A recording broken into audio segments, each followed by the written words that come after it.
Mr. Lincoln, sir. We are going to take care of some spread triads and their inversions and a little bit of general guitar insight regarding spread triads and their inversions. So we're going to start with a D chord.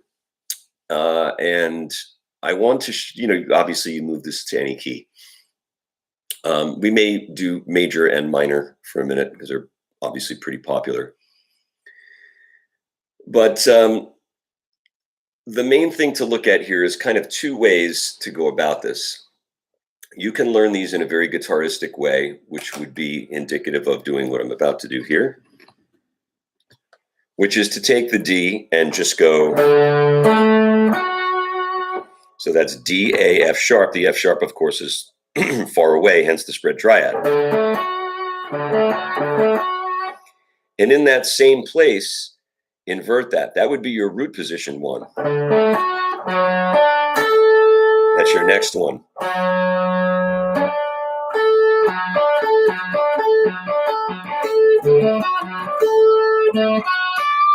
And your last one still right in the same position, and that is, so let's go slow and call out notes. D, A, F sharp.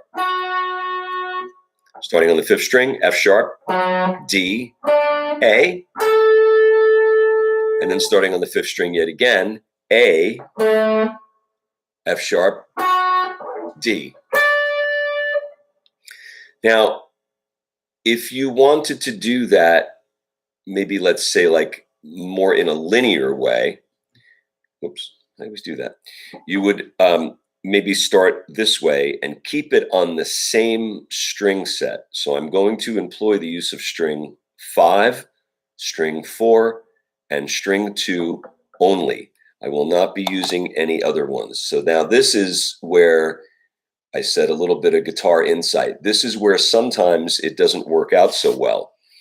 Not that they can't be played, but it may feel uncomfortable for your hand. So the first one's pretty easy. It's this. Not a big deal. So D on the fifth string, A on the fourth string, F sharp on the second string. Fine.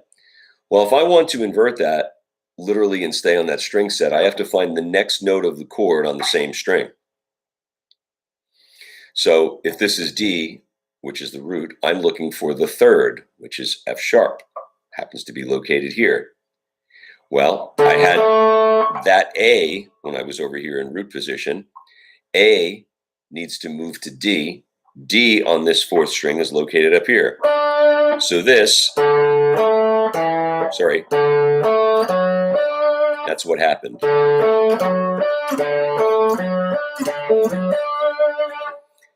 The last note, F sharp, needs to move up to A on the second string. So now I have this in totality.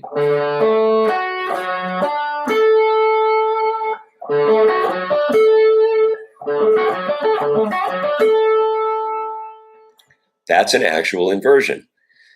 So those two are fine. I have no problem with either one of those. They work great. The next one from here, the third needs to go to the fifth. The root needs to go to the third. And the fifth needs to go to the root. You don't have to memorize all that in that order, but you should memorize the shape. So this became this and is now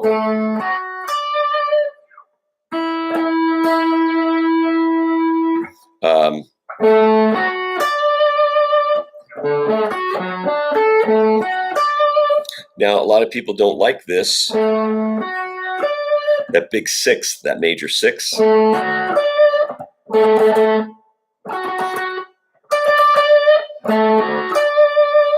So you could transfer to that thing that we did from the first one. So now you have,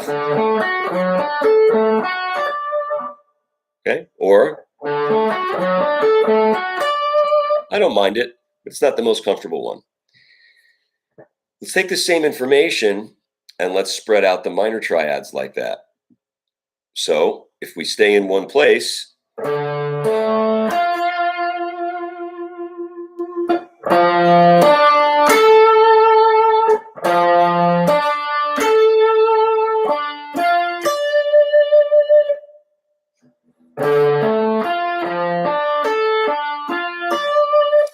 D, F, A.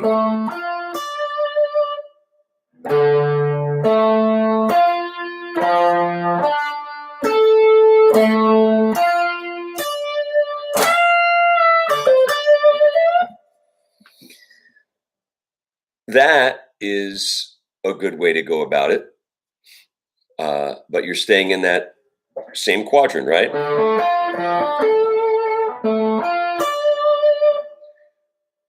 We switch to string set. What happens if we don't do that?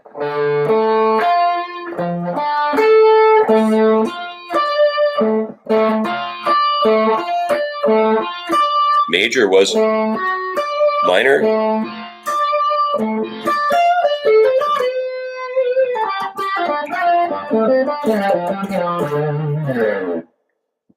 So that's a couple ways that you can go about that to try to find those. And then the last thing I would say is if you're going to try to work with things like that, maybe from string set 4, I'm sorry, we said we would stay with D, pardon me. We'll do it this way. So we're back to D major, right?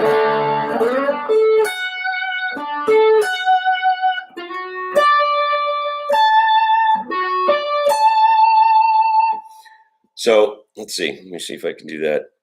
We'll try to do this where it's a little more visible. Let's do it this way.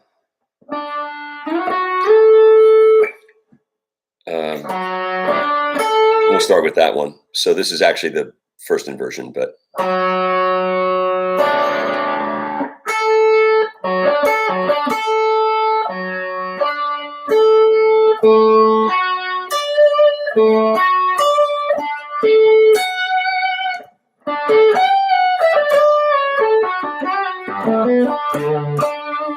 so I believe that one, you know, I think that was on your document that from 2 weeks ago.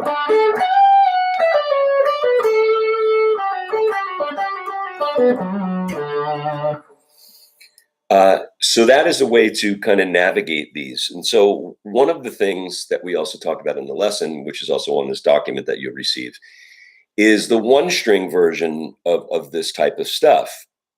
So, you know, my personal feeling is that both bits of knowledge are pretty important. Like I hate to say this, and because it's been said a million times, and it seems to be an obvious statement, but I don't have the vocabulary to stress the magnitude of effectiveness of just triads, of just really knowing your triads well.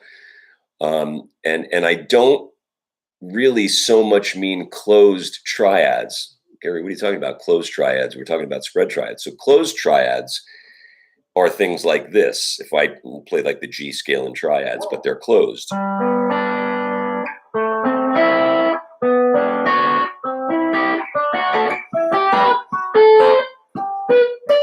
That's kind of like, you know, just really pretty basic knowledge. If we did it in D,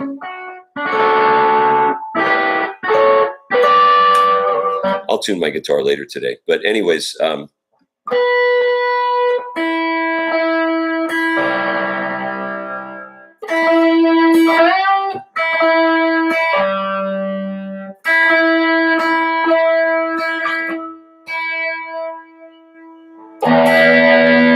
maybe I'll tune it now. Anyway, you know, those things, those, they're fine, but they're closed voiced. It's kind of very typical. But when you hear somebody go, that's just, all that was A major and E minor. There's a magic to that that's undeniable.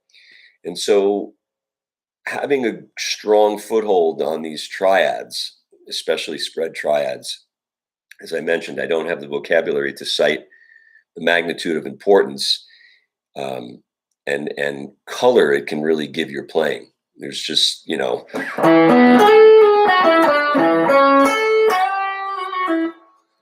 simple things like that. I mean, that's basic stuff, but it sounds really cool.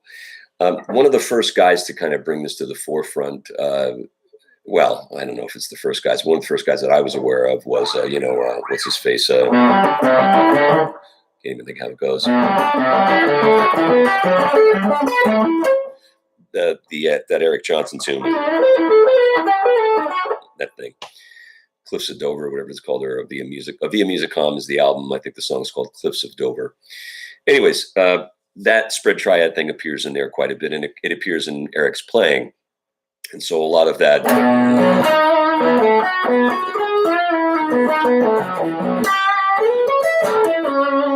Very Eric Johnson-y, right?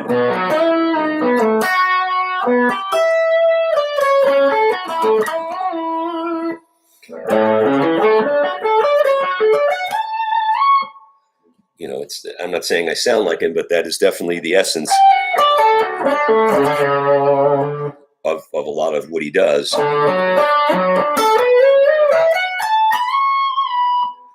And so if you can get into that that space,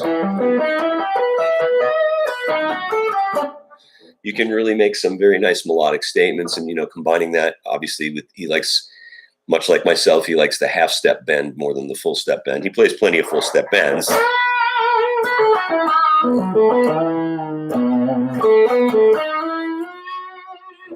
The full step bend does less for me than the.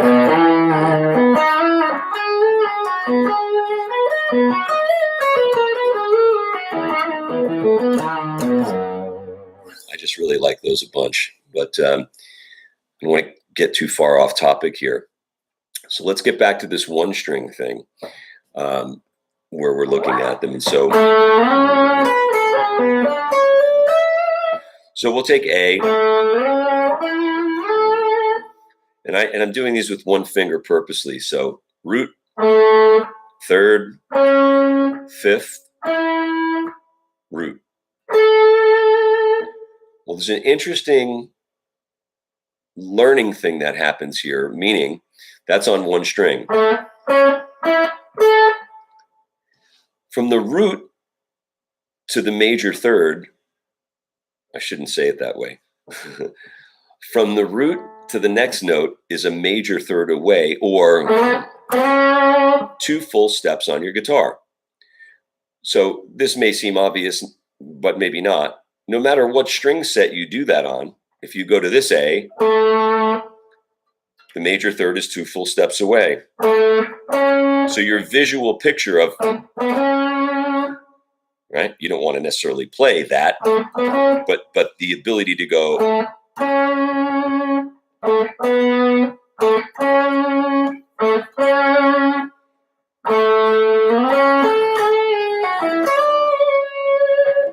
So that's kind of where we're trying to go.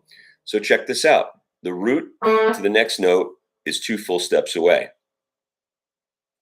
That note is the third of the chord. The distance from the third, I should get my fingers out of the way, sorry about that. The distance from the third of the chord to the fifth is, I'll say, a step and a half. I like to usually say a half step and then a full step, but either way, it's a minor third. Let's call it that. Distance from the tonic to the third is a major third in a major chord. And then the distance from that third to the fifth is always a minor third. And then the distance back to the root is always a fourth. So again, if I do that here, I'm not thinking about notes anymore. And this is kind of the point I'm trying to drive home here. I'm not thinking about notes. I'm thinking about intervallic distance. And I don't even know that I'm thinking about intervallic distance. I'm thinking about a visual picture. That if I start on the tonic, I have 2 full steps. I know what that looks like. I know what a minor third looks like. And I know what a fourth looks like. So whatever string set I do that on, it's going to be hard to do it on that one because we ran out of neck, but you get the idea. If I do it on the chord F, major third, minor third, perfect fourth. So it's always going to be like that. Okay, that's the first thing I want to point out. The second thing I want to mention is when it becomes a minor chord, you're dealing with the same intervals, they're just flipped around. That's the only difference. And so if we take A minor as our example, you'll remember for A major, we did 2 full steps. It flips around. For A minor, it's going to be the tonic, then a step and a half, known as a minor third. Tonic up to the minor third, obviously because it's a minor chord. Then a major third, which is 2 full steps.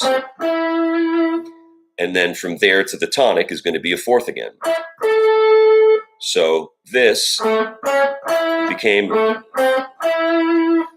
they just inverted. The minor third comes first, followed by the major third, followed by the fourth. In the major chord, it's the major third, followed by the minor third, followed by a fourth. Okay? So if you begin to think about it that way and look at it that way, if you're playing, let's say in an odd key like B,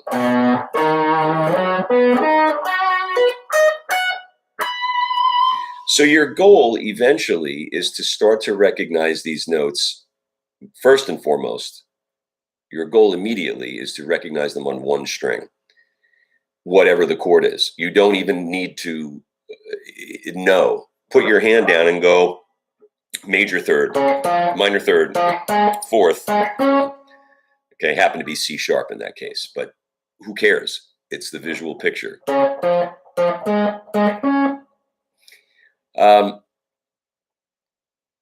The other thing I guess I would mention, as I was starting to say, is that's your immediate goal. Your goal following that, and we'll pick an easy chord this time once again, we'll go back to A major, is to start to recognize these intervals on more than one string at a time, maybe adjacent. So maybe you could do something that resembles this.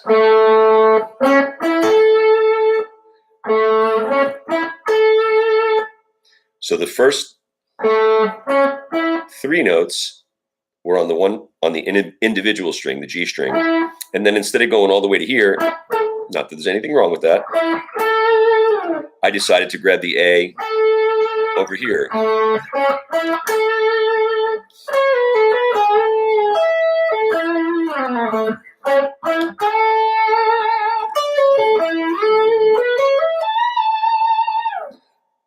Really cool stuff and melodic. Okay, so then instead of maybe dragging 3 notes and skipping over to the next string, maybe we could do that kind of with 2 notes and find some other things, right? So maybe like, well, I don't have an A available. We don't have to be that stringent about it, but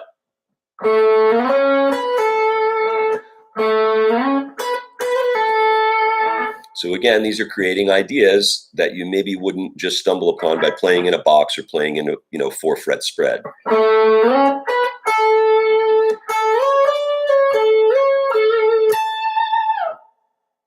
Sticking more towards A, right? Like meaning A.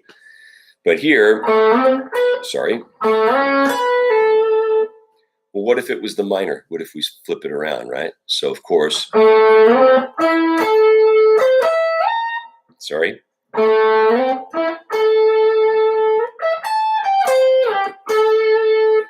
But before we get that carried away, just this simple basic.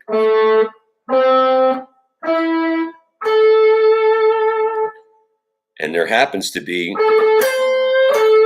right there, the minor third.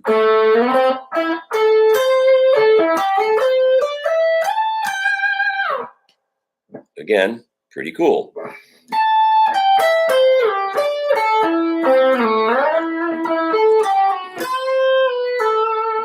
Or we recognize the third here. All right, even though I played the A, played the C, I chose another C, and now an E. Or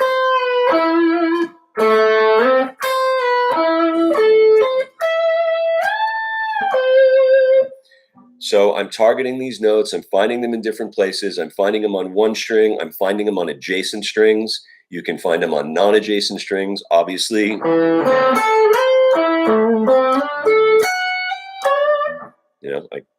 I got out of the A minor, but you get the picture. You can break up arpeggios that way.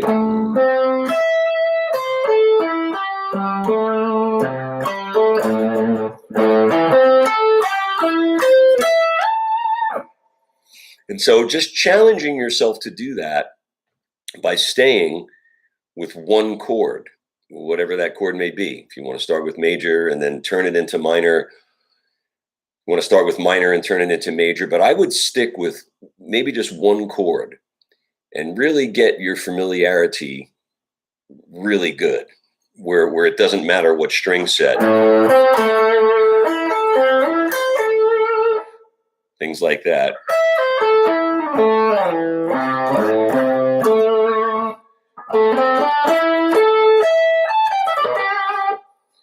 You know, I put the 7 in there that time. There's nothing wrong with that. But try to stick to the chord tones at the beginning. Really simple stuff.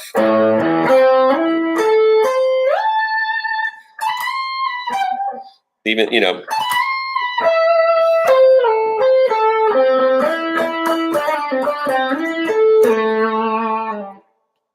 those kinds of things. And so the document will help with the, you know, the spread triads and kind of inverting them across different places. But the main thing really is to just try to become familiar with those shapes. You know, in a funny sort of way to say this, you know those shapes already, you just don't know you know them. What kind of poopy stuff is that? It means that you study, you know, like the major scale. So for example, here's the D major scale. One of a gajillion fingerings, right? Whatever you want to do. But the point is, even inside this one,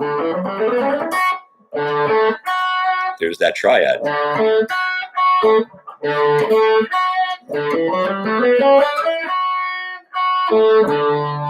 Here's this one. It's right inside there.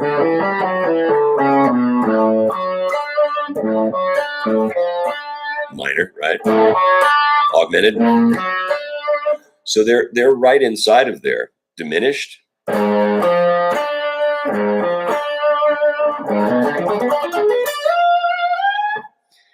They're all in the scale fingerings that you've learned. Every single one of them. If you go to a D major scale, in that typical 3-note per string fingering, right?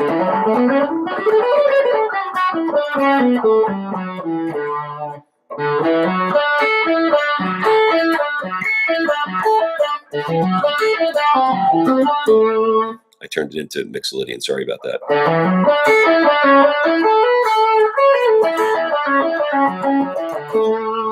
They're all inside of there. So you kind of, as I mentioned, you kind of know them. You're probably just not used to isolating them without the rest of the notes of the scale or without a larger shape to draw and pull from. And so that's what the document is about. I hope this is helpful for you, and I hope it leads you to some nice, you know, nice ideas that are like that have a sort of a certain kind of a freedom to them. That's I love that type of guitar playing. I think it's very beautiful. It's very melodic, but it still has a different kind of fire. You know, it doesn't have the fire of, you know, that, you know, it doesn't have that kind of fire. It has a different kind of magic. The element of surprise, the road less traveled, as I'm always searching for. So be on the lookout for the document, and I hope you enjoyed the video.